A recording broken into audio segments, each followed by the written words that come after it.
family? It's your boy Dr. J, the DIY car guy, here with another project. There's the baby. So my car died on me 3 times in an hour. In 1 hour, my car died 3 times on the road. Prior to that, I had the battery light come on, and it initially just started flickering, so I figured it was a connection issue. Since I had been playing with the battery and checking things, with the starter, the battery, and all that stuff, after transmission swap, the electrical components have been an issue. So, all the other Christmas tree lights are on. I figured it was just another one of those things. Granted, it wasn't on before. It just happened to turn on.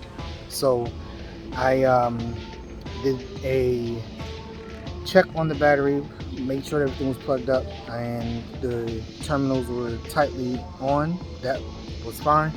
The lights went from flickering on and off. The battery light went from flickering to just a steady on. Today, it decided to die 3 times within an hour on the road. So that sign was, the first one was the lights flickering, the battery light flickering. And then the second sign was when it stayed on. And then the third sign was the actual interior lights flickered. The dashboard, the center console with the map, the radio shut off on me. I had my Bluetooth connected, I was listening to music, and then it stopped, and the lights flickered, and then the rev started acting funny, and then it just shut off.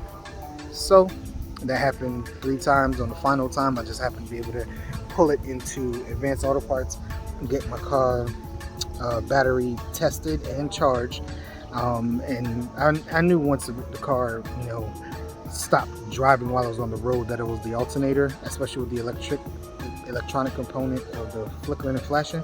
I knew that's what it was, so I just immediately bought it. Luckily, they had it in stock. And now I am doing my research at my handy dandy computer over there. I was testing it out to check some things, to see where I need to learn first. Like I said, I'm a car enthusiast, not a mechanic, so I'm learning on the fly as I do these projects. Half my projects are upgrades, the other half are the swap outs as things go bad. So I try to upgrade the things that go out as they happen. This not being any different. Got the alternator, cost me $180 for the alternator, but you gotta return the core to get the discount, so it came up to $250. So I gotta take the core back so I can get that discount back, or the rebate, or whatever it is. And so now, watching the videos, learning how to test the battery, test the alternator, and then check both, and check or learn how to swap it out. So watch all 3 videos on YouTube, good old YouTube University. My favorite guy is Chris Fix. He's been doing it for years. He has nearly 8 million followers, and he's giving good quality information, providing straight facts, straight info on how to do things safely, efficiently, and save money. And I'm here to do it the same way, just for my car, just for the Nissan Maxima. Most of his cars are American cars, so things are a little different. Now with the American truck that he was working on, the alternator sat up top just like the battery does, and he was able to do things quickly and easily and knock it out. Ours unfortunately sits ours sits down there. Yeah, you can't see it there. Yeah, down in there is the alternator, and it's connected to the pulley system down here. So you gotta, since it's an electrical component, you gotta disconnect the battery so you don't fry anything or get fried. Then you gotta disconnect the battery connection down here, disconnect its not sensor, what is it called? It's connector, whatever, that activates the alternator and loosen the tensioner, the pulley tensioner, so that you can actually get the alternator out. Now this level of a job is 50-50. I want to do it because it's a what's it called? Job worth doing to save a lot of money. You can be looking at 2 to 3 hours of labor, which is anywhere from $65 an hour to $150 an hour. So, you know, saving $185, $190 all the way up to $450, $500. So I'm gonna give it a try. If I can't get it, we're gonna take a ride, because I got enough juice to get it to the local gas station mechanic. I'm gonna give it a shot. Let's see. 20 in this case.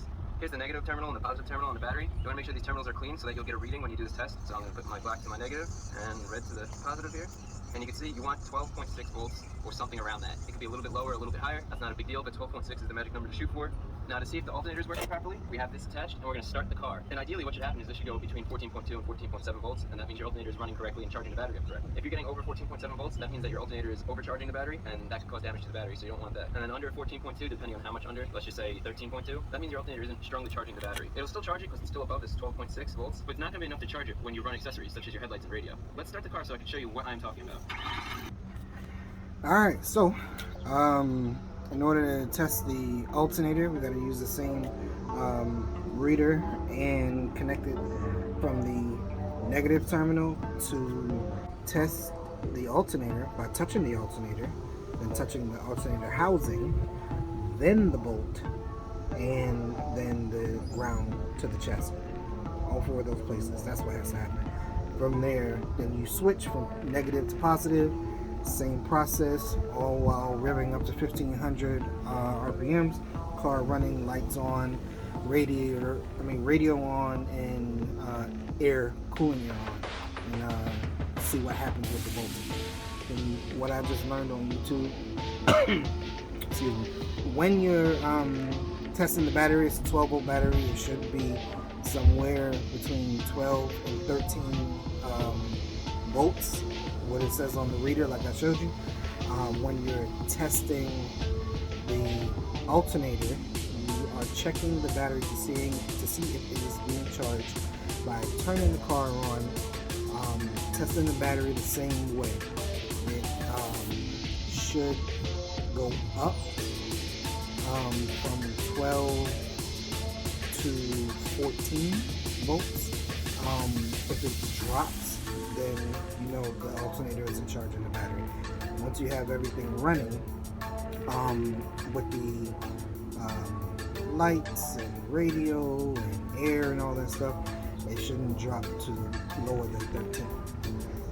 From there, then testing to see how the alternator itself is doing with the connections. You want to make sure the connections are clean by testing those 4 points that I mentioned. Testing the alternator housing, the alternator connection, and then the bolt and the chassis. Testing each of those points gives you the chain of command as far as where the potential energy is being lost, so that you can clean those connections, tighten those connections, and then have a better connection for better output. So we're gonna go run all those tests. Alright, so the car is on, negative connected. There's my positive connection, and it's at 12.68. Disconnect, drop it back down, and back up. 12.68. So that was the original reading of the battery itself. When the car is on and the alternator is running, it should go higher than that, right? So that's not doing what it's supposed to. Give that a break for a second. I'm going to turn on the lights, the radio, the air, and see what happens. Alright. And it's dropping down to 12.4546 now. So that lets me know that there's no charging occurring here. So what I'm going to do is test the alternator directly. This is actually harder to do when the alternator's on the bottom. Like I said, Chris Fix had the opportunity to check his alternator because it was sitting right on top. We're not so fortunate. So I gotta find a way to get in there and test that alternator without zapping the system or getting electrocuted. Stay tuned. Alright, so what I did is I moved the tester over. I am touching the alternator down there, and so since I can't get my hand down there, I'm just going to do it in reverse order. This is plastic, so I'm not worried about that. Test it to the negative. Oh, epic fail. That thing is dead. And now my battery is dying. Yeah, alternator's dead. Oh, there's a jump. So let me connect that real quick. I'm going to just stick it in, see if I can hold that position. That's still sitting at 0, 0, 1.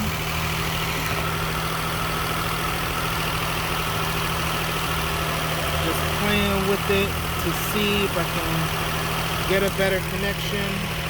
Connection's better and nothing.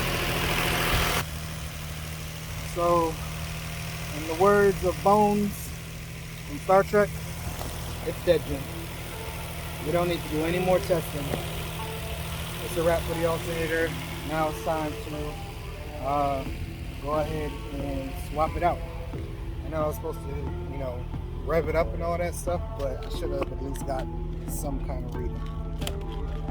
Oh, let me turn that off. Alright, so now the hard part begins. And actually finding out how to get to the alternator. Somewhere in there, turn off the engine because I need the engine to be cool to actually work on it. And then find my place. Turn the lights off. Alright, so now that we got all the testing done, I went through and watched a few more videos on YouTube on how to actually access the alternator. There were multiple videos I watched that showed two different routes. So you can go through the top by removing the radiator and the fans and disconnecting the radiator hose, the doorman here, and the lower radiator hose down there. Because there's coolant in those and we're dealing with electrical components, you do run the risk of making a mess and wasting all your coolant. So you want to have coolant on tap if you're going to go that route, and you kind of have to because there are bolts on this side that you have to get to in order to get the alternator off. The other route is through the wheel well. And look at that perfect view of this side of the alternator. Now obviously you cannot see the whole thing to access it and get it all the way out, but you do have a clear view of the main bolt there. You have a clear view of the tensioner for the pulley system, and you do have to loosen that up in order to get the alternator out. And the other videos that I saw went from the bottom, removing the subframe. Let me back that up. Removing the subframe here to gain access from the bottom. I did see videos that required you to remove the AC compressor, which I believe is down here somewhere. There's my easiest job ever. Oil filter, and then all this good stuff. So I decided to get as much access as possible. I'm going to go ahead and disconnect the radiator hose and radiator and fan so I can have the best access from the top, and then come down here for that bolt right there. Alright, stay tuned. Yes, Disconnecting the radiator hose and radiator housing for the doorman here. That's one bolt there, clamp here, clamp on the bottom. I don't have to disconnect this one. I can just push this down or unclip it from the back side here. Actually no, I'm just gonna unbolt it and pop it up so that it's out the way. I don't want to remove it. I just want to fold it back and up so it's not spilling out. And then as far as the fans and radiator is concerned, that is a little bit more tricky because it is also an electrical component. So once I get the hose out of the way, I gotta go ahead and get that sensor down there off. Or maybe it's not a sensor, it's just an electrical component. Get that one off. I know I have to go down to the bottom and disconnect something. It's just not clicking in my head right now. And this is going to be a task for task. Alright, but we'll see what we can do. Alright fam, so I've only gotten to this point. It did make a mess. All my ooze is down there at the bottom. I don't feel like dealing with it, and this is the nature of the beast as far as DIY goes. You either attack the bull by the horns, or you humble yourself and let the professionals do it. And this is one of those moments where I'm not dealing with it because taking off the fans and the radiator and the hose, and then still having the difficulty of taking out those bolts to even get the alternator out is more trouble than I want to deal with. So this one ain't happening. Salute to the fan. What's good, family? So I had the chance to come back and check out the progress. Like I said, some jobs you just gotta be humble enough to walk away from. And there she is, getting work done. Found out that not only was the alternator dead, draining the battery, was because it wasn't recharging, but also the AC compressor had tapped out, and of course that thing costs a gajillion dollars. I'm kind of glad that I deferred to the professionals on this one, because I wouldn't have wanted to do both jobs, by myself and all that. Because with the tools that I see them pulling out, it would have been a big job, and I don't have everything. Granted, the AC compressor isn't that expensive, but to go through the process is a little bit more than you want to deal with. Sometimes you just gotta, humble yourself, lower oneself. There she go, getting that work. AC getting recharged. The new, y'all can see that. Where is it? There she is, shining bright. New alternator in there, looking real crispy. Almost done, but hopefully, fingers are crossed, it's almost done and going to be in tip-top shape, working order, other than the electrical issues after the transmission swap. So stay tuned.